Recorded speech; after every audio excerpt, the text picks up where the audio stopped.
కోలగట్ల వీరభద్రస్వామి అనే నేను శాసన మండలి సభ్యుడిగా ప్రమాణం చేస్తున్నాను అంటూ ఒక పెద్ద మనిషి సదరు ధృవపత్రాల మీద సంతకం పెట్టగానే మైకు గొట్టాల ముందుకొచ్చి నోరు పారేసుకున్నారు. పేదోళ్లు మధ్యతరగతోళ్లే ఈ కరెంటు కష్టాలకు కారణమంటూ ఆయన పేల్చిన తూటాలు తగిలి రాజకీయాలతో పాటు ఆయన సొంత కాంగ్రెస్ పార్టీ వాళ్లే మూర్ఛబోయినంత పనైంది.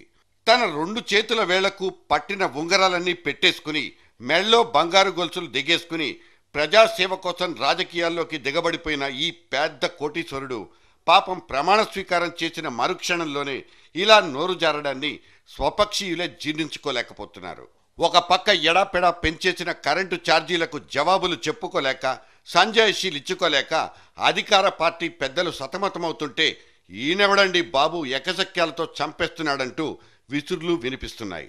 బొత్స ప్రేమతో ఎమ్మెల్సీ టిక్కెట్ సంపాదించుకున్న ఈ కోటేశ్వరరావు ఉరఫ్ వీరభద్రస్వామికి ఇంకా జలక్ తగలేదు కాబట్టి అత్యుత్సాహంతో ఇలా పేటరేగిపోతున్నాడంటూ సెటైర్లు వినిపిస్తున్నాయి. ఇంతకీ ఈ వీరభద్రుడు ఏమన్నాడో ఒక్కసారి చూద్దాం. దిగువ స్థాయి మధ్యతరగతి వ్యక్తులు కూడా ఈరోజు ఇళ్లలో ఏసీలు వేసుకొని టీవీలు పెట్టుకొని పేద ప్రజానికం కూడా ఈరోజు ట్యూబ్ లైట్లు ఫ్యాన్లు టీవీలు వినియోగించడం వల్లనే ఈరోజు విద్యుత్ సమస్య తలెత్తిందని, రానున్న కాలంలో ఈ రాష్ట్ర ప్రభుత్వం విద్యుత్తు ఏ విధంగా ఉత్పత్తిని ఎక్కువ చేసి ఈ రాష్ట్ర ప్రజల విద్యుత్ సమస్యను తీరుస్తామని భావిస్తున్నాను. ఇవి ఆయన గడుచుగా చెప్పిన మాటలు. ఇందులో నిజం ఉన్నట్లా? విద్యుత్ వాడకం పెరిగింది, దాంతో విద్యుత్ లోటు కూడా పెరిగింది. మన అవసరాలు ఎక్కువైనప్పుడు, అటువంటి డిమాండ్ మేరకు మార్కెట్లో సదరు వస్తువులు సేవల సరఫరా లేనప్పుడు వాటిని పొదుపుగా వాడుకోవడం ఒక్కటే మార్గం అన్న సూత్రీకరణలో భాగంగానే ఈ ఎమ్మెల్సీల వారు ఇలా ప్రవచించారని భావించవచ్చు. అయితే ఇటువంటి ఇంగితాన్ని మర్చిపోయింది ప్రజల కంటే ముందు ఈ గద్దెలెక్కడానికి ఆనాడు ఉవ్విళ్ళూరిపోయి ఎడాపెడా వాగ్దానాలు చేసిన మేళ్ల రాజావారేనన్నది ఈ పెద్ద మనిషికి తెలీదా? ఇది క్వశ్చన్. దిగువ స్థాయి మధ్యతరగతి వ్యక్తులు కూడా ఈరోజు ఇళ్లలో ఏసీలు వేసుకొని టీవీలు పెట్టుకొని పేద ప్రజానికం కూడా ఈరోజు ట్యూబ్ లైట్లు ఫ్యాన్లు టీవీలు వినియోగించడం వల్లనే ఈరోజు విద్యుత్ సమస్య తలెత్తిందని.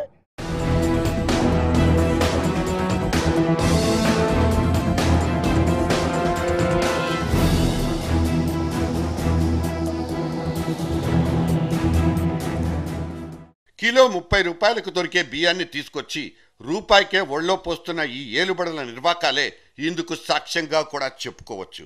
ఇవాళ యూనిట్ను 12 రూపాయలు పెట్టి పక్క రాష్ట్రాల నుంచి కొంటున్న కరెంటును ఉచితంగా ఇస్తానంటే ఎవడబ్బ సొత్తని ఇదే మధ్యతరగతోడు నిలదీస్తే దానికి సమాధానం ఎక్కడి నుంచి వస్తుందో.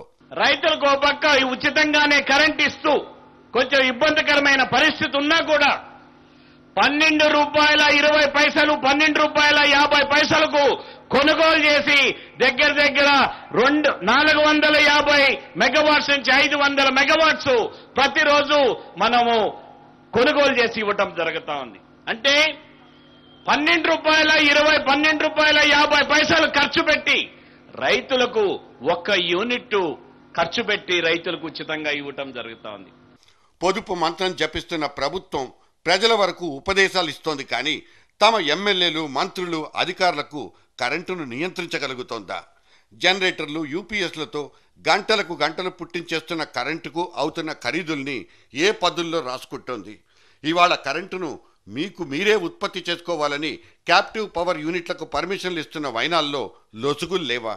అసలు వాళ్ళు ఉత్పత్తి చేస్తున్న కరెంటులో ఎంత శాతం వాడుకుని ఇంకెంత శాతాన్ని ఏ ధరకు పక్క రాష్ట్రాలకు అమ్మేసుకుంటున్నారో లెక్కలు తీస్తే ఎన్నెన్ని బొక్కలున్నాయో బయటపడతాయి.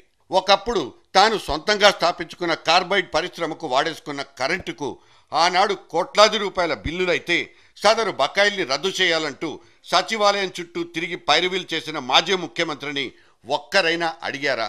ఒక్కరైనా నిలదీశారా? సరే, పోయినోళ్లంతా మంచోళ్లే అని సరిపెట్టుకున్నా ఈ ఉన్నోళ్లంతా ఆ మేళ్ల రాజా వారి తీపి గుర్తులేనన్న నిజాన్ని భరించడమే బహు కష్టంగా ఉంది.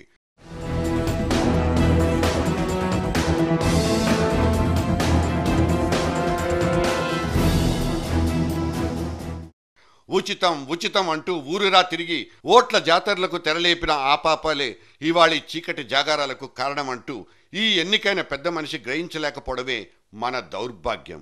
నిజమే, వాడకాలకు పూర్తిగా అలవాటు పడిపోయిన కన్జ్యూమరిజాన్ని పెంచి పోషిస్తున్న ప్రభుత్వాలకు తమ తమ ఏలుబడుల్లో ప్రజలు మితిమీరిన సౌకర్యాలకు అలవాటు పడిపోతే వ్యవస్థ మీద ఎటువంటి దుష్పరిణామాలు సంభవిస్తాయో చెప్పడానికి, చూపించడానికి ఇవాల్టి చీకటి రోజులే సాక్ష్యం. ఒకప్పటి ఈ అన్నపూర్ణ రాష్ట్రంలోనే మిగులు కరెంటు ఉందంటే ఆశ్చర్యంతో నోళ్లు వెళ్లబెట్టే కొత్త జనరేషన్ వచ్చింది. కానీ ఇవాళి దురదృష్టానికి మనకు పట్టిన చీకటి గతికి అస్సలు కారణం ఈ ఉచితాలే. ఇవాళ మన రాజకీయాలు ఎంతకు బరితెగించిపోయారంటే ఏదో ఒకటి చేసి ఈ ఉచితాలు వెదజల్లేసి పీఠం ఎక్కిన తర్వాత ఏదో రకంగా చితక బాధేసి జనం నడ్డి విరిచి వసూళ్లు చేయొచ్చనే పందా అనుసరించేస్తున్నారు. రెండో పంటకు నీళ్లు ఇవ్వలేమంటూ చేతులెత్తేసిన వాళ్ళు ఆనాడు 1 ఎకరం ఎండిపోతే ఫోన్లు చేయాలంటూ స్టేట్మెంట్ ఇచ్చిన వాళ్లే. ఈ కరెంటు కష్టాల నుంచి గట్టెక్కడానికి కొన్ని వందల మార్గాల్ని నిపుణులు సూచించారు. నాణ్యమైన కెపాసిటర్ల నుంచి పంపిణీ నష్టాల్ని నివారించే వందలాది సూచనలు, సలహాలు ఇచ్చారు. ప్రత్యామ్నాయ మార్గాల్ని సిఫార్సులు చేశారు. అవన్నింటినీ బీరువాల్లో కుక్కేసి చెత్తబుట్టల్లో తొక్కేసి ఇలా రోజుకో బాధుడు కార్యక్రమంతో జనం మీదకు తెగబడిపోతున్న ప్రభుత్వ నిర్వాకాల్ని ఈడ్చి కొట్టాల్సిందే. Neck them out.